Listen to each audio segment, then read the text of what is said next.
você tem vergonha de virar assim a tela do celular para você mesmo? Calma que para tudo tem solução. E para falar sobre isso, a gente está recebendo aqui nessa manhã no Revista, ela que é especialista em comunicação, oratória, Nádia Nascimento. Bem-vinda à nossa revista, querida. Muito obrigada, é uma satisfação estar aqui para a gente conversar sobre esse tema que é incrível, comunicação. Eu costumo até falar, amiga, que sabe que quando Deus foi fazer assim, a minha pessoa, assim, filha da vergonha, eu não passei. Porque eu tenho zero vergonha em falar, em me comunicar. E a gente sabe que a comunicação, ela gera conexão, gera venda, gera relacionamento. Então, eu gostaria que você, enquanto especialista, falasse pra gente um pouco sobre esse contexto das pessoas. Todo mundo nasce já sabendo falar ou isso é treinável? Muito boa pergunta, Raquel. O que acontece? Comunicação é treino. As coisas só acontecem se você treinar.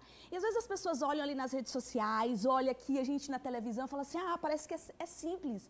Mas não, a gente vai se colocando em exposições gradativas. E essa exposição gradativa já vai uma dica. Olha aí, e essa exposição gradativa, ela já vai te ajudando a você ir melhorando a sua comunicação, indo se expondo em situações que para você era desafiadora. Isso vai te ajudando. Até porque sabe o que acontece? As pessoas precisam saber que você é boa naquilo que você faz. Tá vendo? E para saber que você é boa, você precisa o quê? Comunicar. Você precisa falar para as pessoas.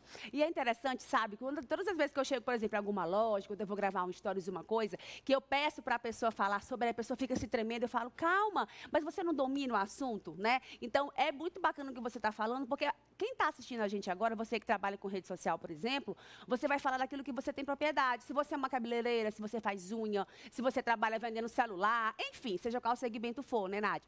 Agora, seguindo aqui nas dicas, você, enquanto especialista, tem mais algumas dicas que a gente pode estar passando para quem está assistindo a gente agora em casa? Exemplo, a pessoa saber qual é o melhor lado, de repente, pega o celular, começa a gravar. Tem um treinozinho assim, que a pessoa fica meio que com vergonha no começo, mas depois começa a fazer de uma forma mais natural? A gente tem que começar arriscando.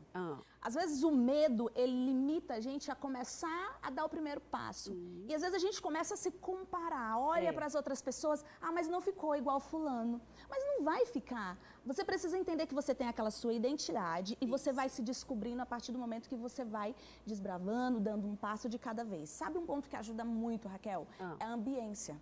Porque por mais que você tenha, esse ângulo, esse outro ângulo, mas se o seu ambiente não favorecer para que você desenvolva uma boa comunicação, tenha repertório de palavras que te ajude a ser mais claro, isso não vai contribuir. Então, ter uma ambiência favorável, você desenvolver uma boa leitura, isso te ajuda a clarificar as suas ideias e, consequentemente, você consegue expor as suas opiniões de maneira clara, compreensível e que conecta as pessoas. Olha aí, vocês estão vendo? É interessante isso que você está falando, porque muitas vezes as pessoas acham que a comunicação é falar palavras difíceis, né? Muito bom dia, excelentíssima senhora amiga que está aqui, né? Não, porque você tem que também conhecer qual é o público, né, que está te assistindo. De repente, uma linguagem mais coloquial, não tão formal, vai conectar. O Brasil inteiro, né, desde o final de semana, chora e aclama o Silvio Santos, que foi um excelente comunicador. E uma das coisas que eu acho mais bacana, né, da forma como ele se comunicava com o público, era essa facilidade, né? Ele fazia com que a gente se sentisse parte da família, do auditório. Ele errava, ele caía, ele sorria. Então, para quem está assistindo a gente, os erros, né, também, eles fazem parte de uma comunicação verdadeira? Boa pergunta. A vulnerabilidade, a graça na vulnerabilidade. As pessoas pensam que você precisa estar ali sempre muito perfeito, intacto, mas ninguém gosta de coisa muito perfeita. É verdade. Essa vulnerabilidade, essa possibilidade do erro, ele conecta. Tem um livro da Brené Brown que ela fala Coragem de Ser Imperfeito, que ela fala que uma dos pontos principais da comunicação é a vulnerabilidade. Então vai chegar algum momento que você vai estar ali nervosa numa apresentação e tá tudo bem, é só você falar, gente, eu tô um pouquinho nervosa, mas vou já retomar e vai dar tudo certo. As pessoas ficam com compaixão de você. É verdade. Elas se conectam com aquela tua... Agora a gente precisa entender que há uma diferença. Há uma diferença da vulnerabilidade para o despreparo.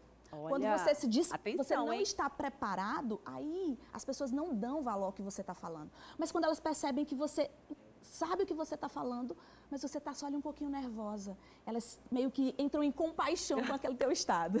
Olha, é muito interessante isso. Eu, Raquel, estreiei aqui, inclusive, na Rede Meio, né? Eu nunca tinha feito programa ao vivo antes, né? Mas como eu falo, que eu nunca passei na Feira da Vergonha, então o meu dia a dia é ao vivo o tempo inteiro, nos meus stories e tal. Então eu acho que a situação, como você falou ali, aquela ambiência, ela vai trazer isso para você. Aqui nós somos 3 comunicadoras, parecidas na forma aqui de apresentar, mas cada uma tem a sua forma de falar, a sua conexão, a sua própria linguagem corporal. Eu, por exemplo, agora, mudei o corte de cabelo. Maravilhosa. Eu mudei, né? Tá diferente. As pessoas, opa, tem alguma coisa diferente ali nela. Então tem que ter congruência também, né? Isso, Nádia? A forma como você vai falar, porque eu acredito que a comunicação, ela é tanto não verbal como verbal, que já tem que quer dizer sobre a forma como você comunica, não é mesmo? Com certeza. 55% é daquilo que as pessoas olham. É, exato. Ou seja, a aparência, o fato de você ter mudado aqui a franjinha, isso aí já deu um up, já chama, já conecta. Aquela coisa assim mais nova, ai, tão linda, tão meiga, né? Mas, ao mesmo tempo, eu também estou fazendo isso de uma forma intencional. Já que a gente está falando aqui, né, de comunicação, vamos falar aqui de bastidores. Como eu estou construindo uma carreira nesse cenário, né, da comunicação, como apresentadora, eu gosto de mostrar, inclusive, mais uma vertente minha, essa coisa de você mudar o seu corte de cabelo, ela comunica também, de trazer um pouco mais de leveza na comunicação, apesar da gente aqui conversar e falar com brincadeiras e tal, um senso de humor elevado, mas a gente também trabalha com coisas mais profundas, né? E aí eu queria te perguntar, para quem trabalha, por exemplo, no meio que realmente tem que falar em público, né? Uma palestra, às vezes uma apresentação de TCC, sei lá, um culto, uma missa, enfim. Que tipo de preparação a pessoa tem que ter para fazer ali uma apresentação, vamos dizer, para 5, 10 pessoas, que para algumas pessoas pode parecer um público gigantesco, né? Pronto, a gente precisa primeiro organizar o que você vai falar. Às vezes as pessoas, elas confiam muito o que está na sua cabeça. E a nossa cabeça, o que está na nossa mente, às vezes ela pode vacilar com a gente. Então, ter um roteiro muito organizado. Um ponto importante, Raquel, sabe qual é? É não decorar, é pegar as ideias de cada tópico, você organiza seu roteiro com as ideias. Então, quando você for falar, você vai falar as ideias e você consegue explicar aquelas ideias de várias outras formas, porque você não se ateu assim, a decorar as palavras.